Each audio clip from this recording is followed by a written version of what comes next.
My name's Andrew Chapman. I came to Ravensthorpe in 1979. I'm a career zoologist, though retired now, and I've pursued consulting in the region since then. I was born in Cambridge in the UK, and I came to Australia at the tender age of 6 years old in 1954.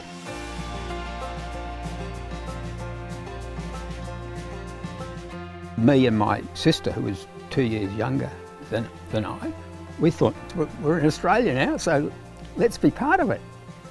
Whereas both our parents struggled with the view that we should be fairly British and that home was back in the UK.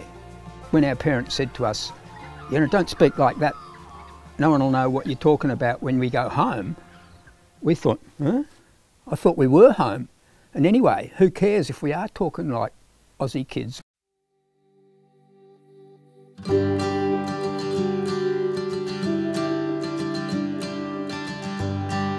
Looking back, I reckon I was pretty serious as a child, and I took schoolwork pretty seriously, I think, probably even a bit too seriously. I liked geography and science. Biology appealed to me, you know, the wonder and the science of life. So it was fairly evident that I would go to university, which I did, and studied zoology. And one day, a fellow undergraduate student of mine loaned me a book called Journey Among Men. And it was a fairly blokey story about a group of scientists and an artist who went travelling all around Australia, recording their impressions. That book set my course, my career path for me, really, because I realised that really the best thing for me to be was a terrestrial zoologist. And that's the path I followed. And it served me very well, I might say. I suppose one of the career highlights for me would have to be the 2 years that I was funded to work in Fitzgerald National Park. It was 1985 and 86. I was employed by a community group called Friends of Fitzgerald National Park to do biological work, just down the road from here. And I'm still here. I learnt a lot in those 2 years. I learnt to go bush and be happy out bush, you know, living fairly rough and enjoying it and putting up with the heat or the cold or the wet and or the flies. And I learnt to be more independent and make, you know, you have to make a decision about this animal. Is it one of these or is it one of these? You know, tough call sometimes. Once I was in the Fitzy, I was on my own and had to make the call myself. And that sort of discipline stood me in good stead for the rest of my life, I reckon.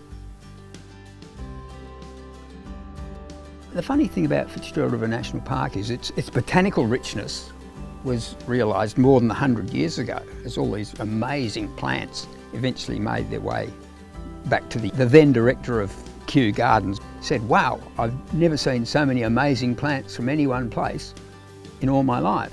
That was referring to plants, but we knew next to nothing about the fauna. So my experiences as a zoologist in Fitzgerald National Park were like lifting the lid off a chest of zoological treasure. All these wonderful things kept turning up.